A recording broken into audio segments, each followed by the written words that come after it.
Film ini menceritakan tentang seorang wanita yang bernama Kim So Jin yang merasa bisa melihat masa depan setelah insiden kecelakaan yang menimpanya. Insiden itu membuat So Jin kehilangan ingatannya. Ketika dia berusaha mengembalikan ingatannya, dia menemukan fakta baru tentang suaminya yang bernama Lee Ji Hoon. Fakta baru apakah itu? Mari kita simak alur ceritanya.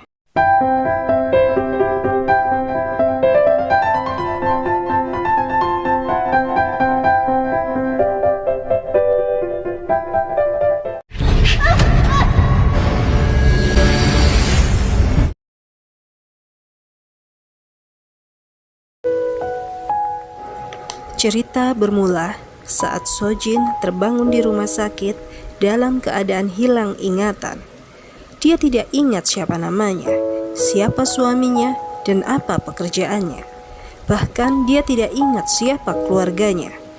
Saat itu hanya Ji Hoon satu-satunya orang yang setia mendampinginya dan merawatnya dengan penuh kasih sayang. Ji Hoon menjelaskan pada So Jin bahwa dia suaminya dan menurut Ji Hoon, So Jin terjatuh saat sedang hiking.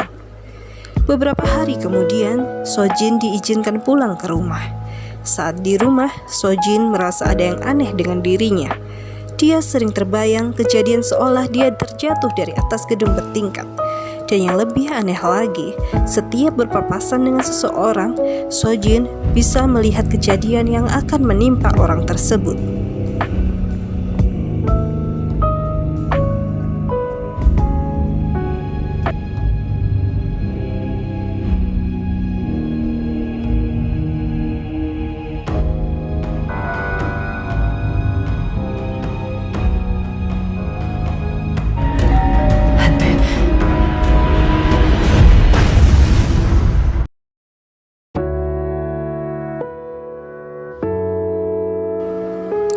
Saat So Jin hendak keluar rumah, dia berpapasan dengan seorang gadis kecil. Tiba-tiba terlintas dalam pikirannya, gadis kecil itu akan mengalami kecelakaan. Karena penasaran, So Jin mengikutinya. Dan saat gadis kecil itu hendak menyeberang jalan, tiba-tiba ada sebuah truk melintas persis seperti yang So Jin lihat dalam pikirannya. So Jin berusaha menyelamatkannya, tapi malah dirinya yang terluka.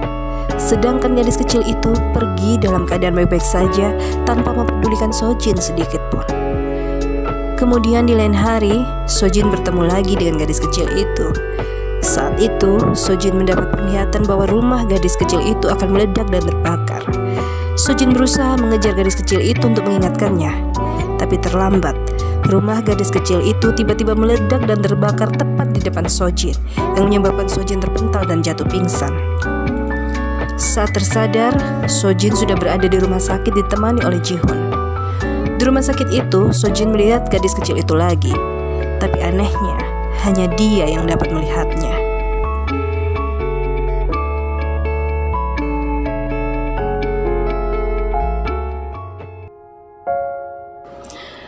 Di lain hari, So Jin berpapasan dengan seorang gadis remaja. So Jin bisa melihat bahwa gadis itu akan dicelakai oleh seorang laki-laki. So Jin mengikuti gadis tersebut. Ternyata gadis itu tinggal bersama sang ayah, dan perawakan sang ayah sama dengan laki-laki yang akan mencelakai gadis itu. So Jin sedih karena tidak bisa berlaku banyak, meski dia melihat banyak hal masa depan. Ji Hoon yang mengetahui keadaan So Jin membawa So Jin ke dokter untuk bertanya tentang apa yang dia rasakan. Dokter tersebut mengatakan bahwa So Jin berhalusinasi, maka dia meresepkan beberapa obat. Setiap hari, Ji Hoon selalu memberikan obat tersebut untuk diminum oleh So Jin.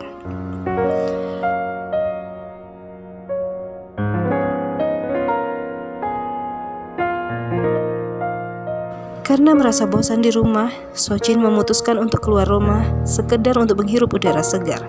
Dan tanpa sengaja, So Jin berpapasan dengan seorang wanita yang sepertinya sangat akrab dengannya. Tapi So Jin tidak ingat siapa wanita tersebut. Kemudian wanita itu membawa So Jin ke suatu tempat yang ternyata tempat itu adalah sekolah tempat So Jin bekerja sebagai guru. Wanita itu juga bercerita tentang Ji Hoon.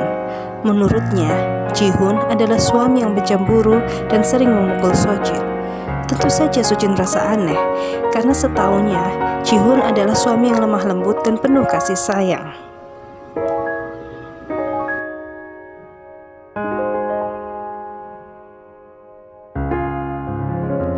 Sojin mulai mencurigai Ji-hoon.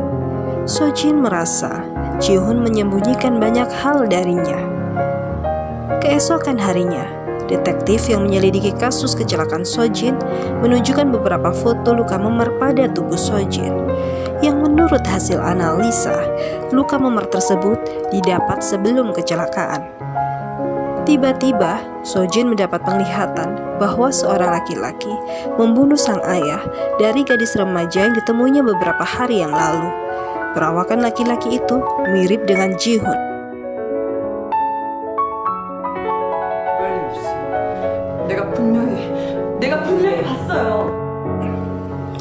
Demi mengungkap kebenaran dan mencari kepingan-kepingan ingatannya, Sojin memutuskan untuk berhenti minum obat yang diberikan suaminya. Dia juga mendatangi kantor tempat Ji-hoon bekerja, dan ternyata kantor tersebut dalam keadaan kosong, terbengkalai, dan terkunci, seperti sudah lama tidak digunakan. Sojin terus berusaha menemukan jawaban dari kegalauan hatinya. Sampai suatu saat, Sojin berpapasan dengan seorang pria dan mendapat penglihatan bahwa pria tersebut akan celaka. Sojin mengikuti pria itu, dan ternyata pria itu mengenali Sojin. Pria itu mengajak Sojin ke rumahnya, lalu meminta Sojin mengambilkan stempel ID. Sojin yang bahkan tidak mengenal pria tersebut, tapi bisa tahu letak stempel ID-nya berada. Setelah mendapat stempel, pria itu meninggalkan Sojin sendiri di rumahnya. Di sana, Sojin melihat foto pernikahan pria tersebut, dan sungguh di luar dugaan. Wanita yang memakai pakaian pengantin di foto itu adalah dirinya sendiri. Semakin penasaran, Sojin berusaha mencari identitas pemilik rumah dan menemukan 2 buah surat yang bertuliskan Lee Ji-hoon dan Kim Sojin.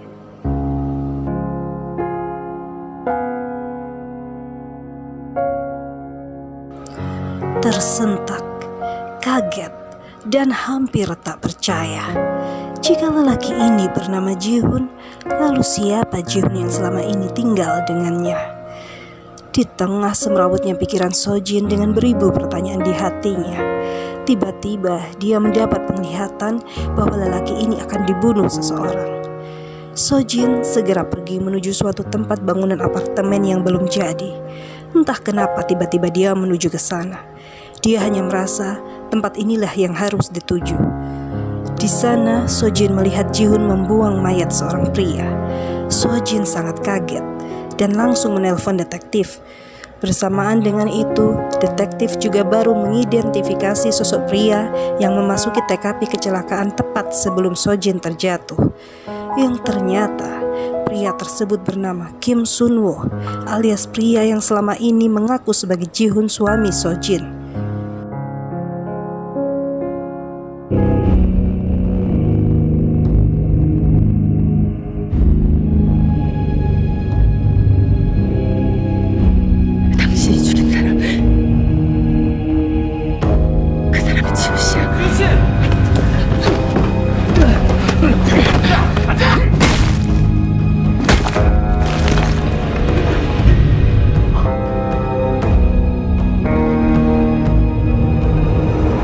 Palsu alias Sun-woo akhirnya ditangkap.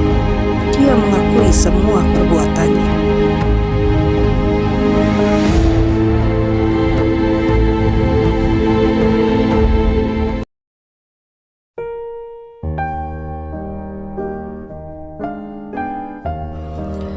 Perlahan, ingatan Sojin mulai kembali. Sojin ingat bahwa gadis kecil yang pernah diselamatkannya dulu adalah dirinya sendiri semasa kecil, dan gadis remaja yang ditemuinya juga dirinya semasa remaja. Sojin juga ingat bahwa Sun-woo adalah kakak angkatnya yang selalu melindunginya. Sun-woo bahkan tega membunuh ayahnya sendiri karena berusaha memperkosa Sojin. Lalu pria asing yang meminta stempel adalah Ji-hoon yang asli. Stempel tersebut digunakan Ji-hoon untuk mengesahkan ahli waris uang asuransi jiwa milik Sojin. Ji-hoon berusaha untuk menguasai uang asuransi Sojin dengan cara membunuhnya. Tapi untung Sojin bisa menyelamatkan diri dengan memukul Ji-hoon hingga kepalanya pecah. Dan lagi-lagi Sunwo lah yang membereskan mayat Ji-hoon. Karena merasa bersalah dengan Sunwo, Sojin berusaha bunuh diri dengan lompat dari atap gedung. Tapi Sunwo menyelamatkannya dan berusaha menghapus semua kenangan pahit Sojin dengan berpura-pura sebagai suaminya. Lalu, apakah kisah Sunwo dan Sojin bisa berakhir bahagia? Ternyata tidak. Ji-hoon yang selama ini dikira telah meninggal ternyata masih hidup dan berusaha membalas dendam pada Sojin. Untuk kesekian kalinya, Sunwo berusaha menyelamatkan Sojin dengan merelakan nyawanya demi untuk melindungi Sojin dari kebakaran hebat yang disulut oleh Ji-hoon. Sunwo dan Sojin tetap tidak bisa bersama.